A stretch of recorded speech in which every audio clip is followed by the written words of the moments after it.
Hello everyone, welcome back to a new video. Now today is PlayStation 5 launch day. We did the PlayStation Series S last week and now we have a PlayStation 5 to unbox. So until yesterday I had no inclination that I was going to be doing one of these, but thanks to Ricky again, he managed to find one of his friends, Ryan, who was getting one of these, who didn't mind me opening it. So Ryan, if you're watching this, thank you for being a legend and letting me open this.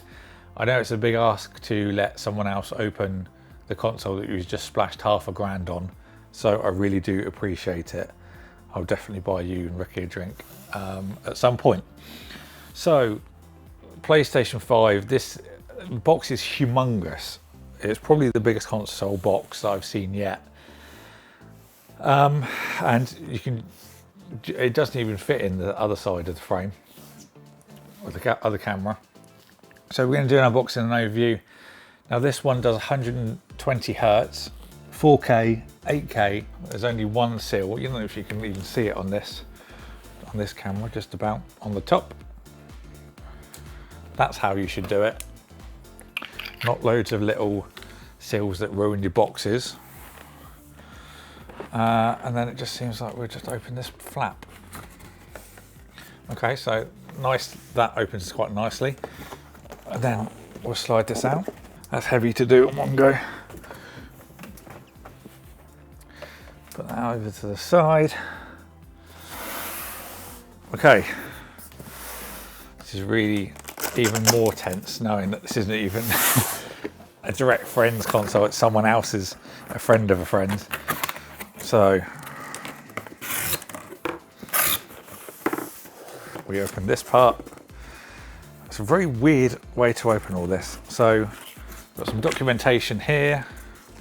Nothing that's very exciting. Power cable. No power bricks needed in today's century of consoles. They're all built in, which is nice.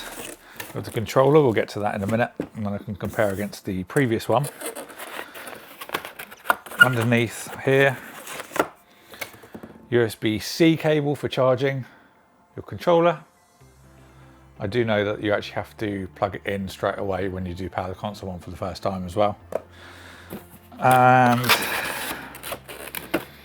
in the right side we have, I'm guessing this is the bit so you can stand up. Yeah, so if you want to stand up vertically, that's what you're going to need to do that. I guess that kind of holds a controller maybe. Not really too sure. I will put that back in the box, in the bag, because I shall just hold it. And then we also have an HDMI cable. Now this will be, is it HDMI 2.1 for the 8K? Might say on there actually. It does not, but we'll assume that it's for 2.1. So under this, I'm guessing this will slide out. Yep. This is really awkward to do. Oh, it's so heavy. Holy crap. Now, as like I said in the Series S video, I don't have a plan to get one of these myself. I actually never played the PlayStation 4, I don't think. But I am interested in reviewing one, so if Sony happen to watch this, then like I said with the Xbox, I would be interested in working with them to actually review one. So if anyone from Sony is watching this video by chance, then I would love to make that happen. Now I'm going to slide this out very carefully because I feel you need to be stood up for this really, but I'm not stood up, so okay. So I'm going to put that down on the floor. Okay, and then here we go. God, it's so heavy.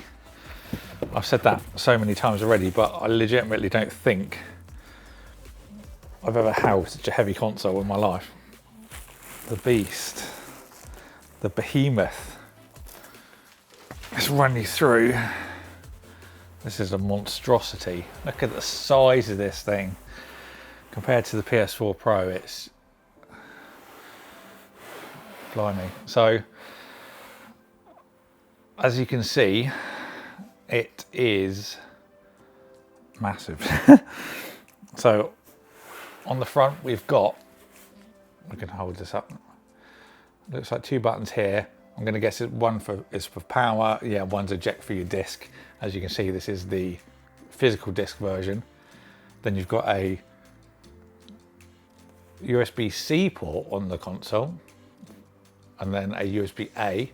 So the C is going to be nice for charging your console controllers. I guess if you used to use a C to C cable, I believe that's an A to C. Yeah, so if you were to buy a C to C, or you've got one knocking about, a lot of phones use USB-C cables. So you'll get faster charging of your controller than if you were to typically use an A to C. And then if we go around to the back, we've got 2 USB 3s, Ethernet, RJ45, and then HDMI, and then power right at the bottom. Some nice little accents on the top. I don't know if you can see that. It does say Sony just up here. I don't know if the camera's going to pick that up. Now you can see there's quite a lot of gloss, no matter which angle you look at it. You can see it's very glossy. I think a matte black middle would look really nice. I've seen that people have been spray painting their PS5s already though, using like Plasti Dip. But seeing an all black PS5 does look really nice. So I think the colour choice is going to be a little bit mixed. But that's a very nice logo on the left hand side. I'm not sure if that's going to light up, it may do. One thing I did notice though is you can actually see down inside through the vents at the top. I don't know if the camera will pick this up, let's have a look. Kind of. Now underneath there's not very much going on. I will cover the serial number, just in case. Oh, and there's some nice detail on the lip. You can see it's got circle, triangle, X and square. Nice. And they also, I didn't notice that, Kingston lock on the top. Because you don't want retailers putting these in boxes because they overheat like no one's business apparently, so not great. Let's take a look at the controller. So this, okay, that feels vastly different to the, now I have held a controller from the PS4. When we did the Strike Pack review, I used Joe's, but the PS4 to PS5 is really quite different. The form factor is quite different as well. Although it's, you know, it's familiar, it still does look a bit different and feel a bit different. So you don't have this bump that the PS4 controller has, and you have USB-C, which is nice as well. You still have the top touch sensitive pad. It's not textured, although that one looks textured, although it doesn't actually feel it. The rest seems to be the same. You still got the 3.5mm jack. You don't have the external jack on the PlayStation 4 controller. That's no longer there. I don't know if it's going to focus or not.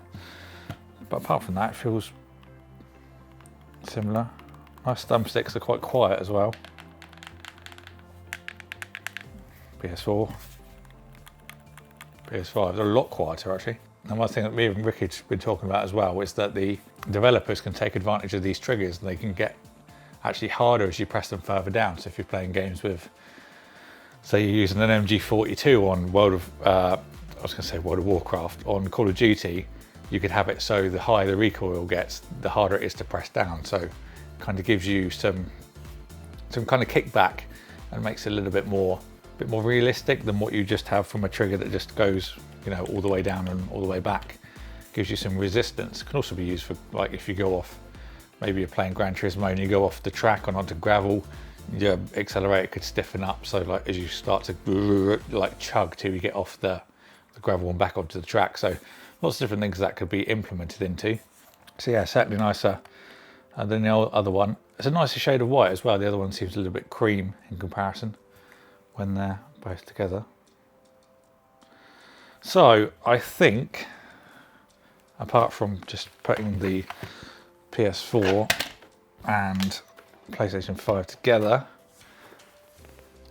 the size difference is ridiculous.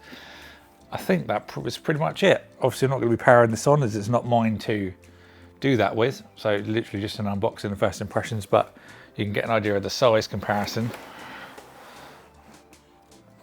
So not quite as wide, but definitely tall and certainly thick. THICC thick. It's a chunky boy. So thank you everyone for watching this video. Hope you all enjoyed it. Don't forget to subscribe if you did and ding the bell so you don't miss an upload. I'll put a link for one of these in the description if you want to pick one up. Limited availability at the moment, but hopefully stock will improve in the near future. And a big thank you to Ryan for letting me open this. I really do appreciate it. And I hope you enjoy it. It's so heavy. Thank you all for watching. Hope you all enjoyed it. I'll see you all in the next one.